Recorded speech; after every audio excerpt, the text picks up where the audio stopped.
everybody. Today we're talking about George H.W. Bush. If you didn't get that from the readings so far. So George H.W. Bush was the VP for Reagan and then took over from there. So one of the questions I asked you as you read that chapter and then you read some of the letters between himself and his national security advisor, like after this was all over, like just sort of as they were comparing the notes and trying to come up with a history of what happened. That's what you read for from A World Transformed. And then I asked you to think about what IR theory George H.W. Bush adhered to. So that's what we're going to talk about first. What was his foreign policy as the Soviet Union collapsed? Because it really did sort of collapse on his watch. So what theoretical perspective did he follow? Look, I don't think there's really even... I mean, again, you guys have what you wrote down, all that kind of stuff, but for the most part, defensive realism, 100%.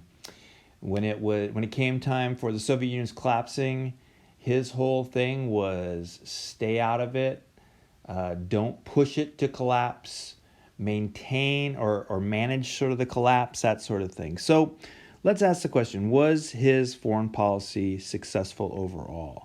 I'm just going to lay it on the line right now. From a foreign policy standpoint, I think George H.W. Bush knocked it out of the park. Like, there's no question foreign policy-wise. Like, he did a great job. Was he a great president? It's a completely different conversation. But for now, foreign policy-wise, he nailed it. By 1989...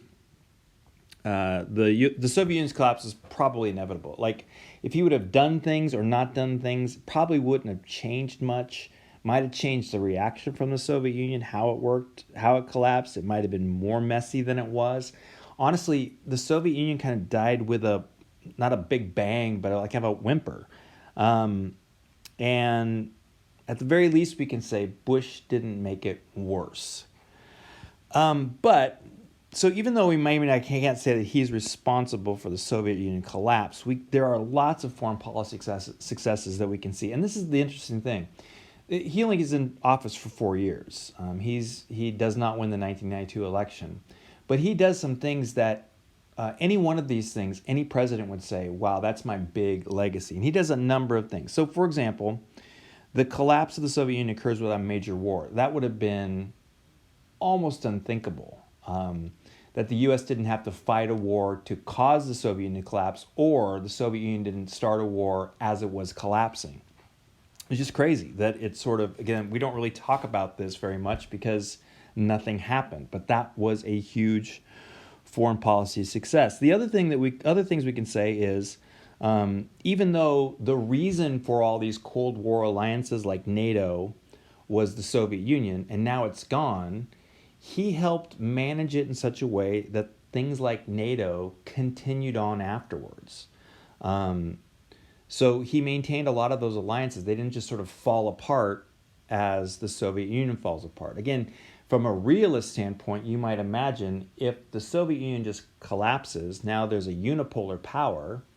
There's only one power, and that's the United States. Won't other states start teaming up against it?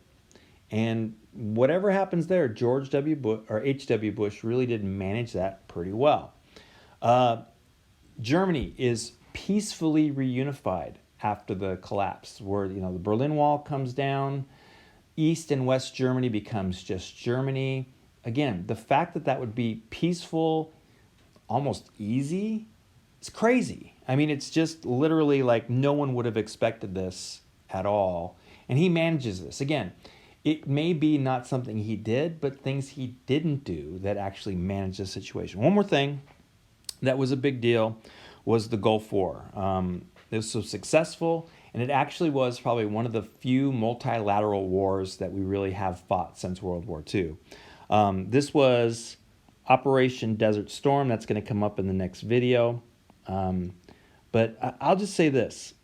By 1991, these things had occurred, and the Gulf War had been fought and won, and was really actually a very impressive thing.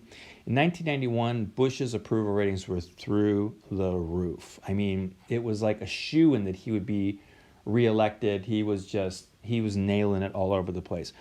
So the question then becomes, why did he lose the 1992 election? We're going to talk about that. But first, watch a little bit about Operation Desert Storm, and then we'll come back.